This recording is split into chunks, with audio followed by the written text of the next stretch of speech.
Let's make foolproof cheese bread. The only recipe you're ever going to need. No experience needed. This is a dump everything into one bowl, no kneading required. 1.5 cups of warm water. That means like bath water, you guys. 110 to 115 Fahrenheit. 2 1/4 teaspoons of yeast. I'm using traditional active dry yeast, but any yeast will work. 3 cups and 1/4 cup of all-purpose flour. You do not have to let your yeast and water mixture sit to activate. There's no sugar. Just dump everything into this bowl. A teaspoon of salt. In my previous video for my cheese bread, I didn't add any seasonings and it was still delicious, but this time I'm totally gonna season it with some garlic powder, some onion powder, but you add whatever seasonings you want. Okay, we're gonna give it a quick mix. I just mixed it until it's like a shaggy dough ball. I'm gonna add about 2 cups or so of cheese. I'm just using this marble kind, but you can really use any cheese that you want. Stir it. I'm gonna use my hands to incorporate this cheese.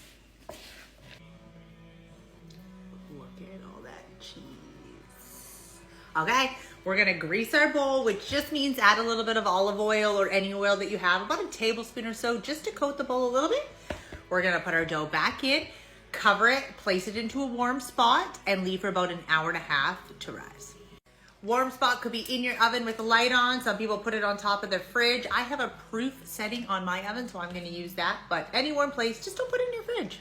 After 1.5 hours, look at our dough. I'm placing this into a Dutch oven that I put into the oven for about 15 minutes to get hot.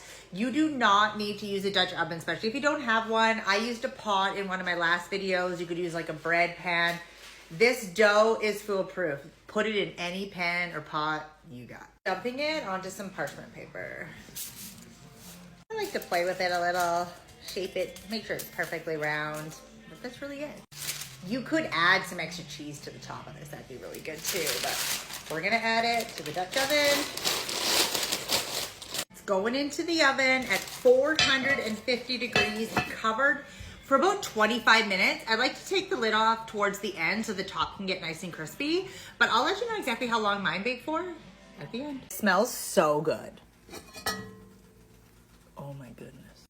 Wow, look at the size of that. We're gonna take the lid off, put it back into the oven for about 5 minutes or so to crisp up that top. Oh my goodness, look at how good that looks. It's extremely hot. Look at how thick that is. Oh my God. It's so perfect. Let's cut it open. Should probably let it cool, but you guys all know me by now. It's not gonna happen. Oh, baby. Hell yeah. You can eat this bread just with a little bit of butter on it or use it for grilled cheese. Absolutely perfect.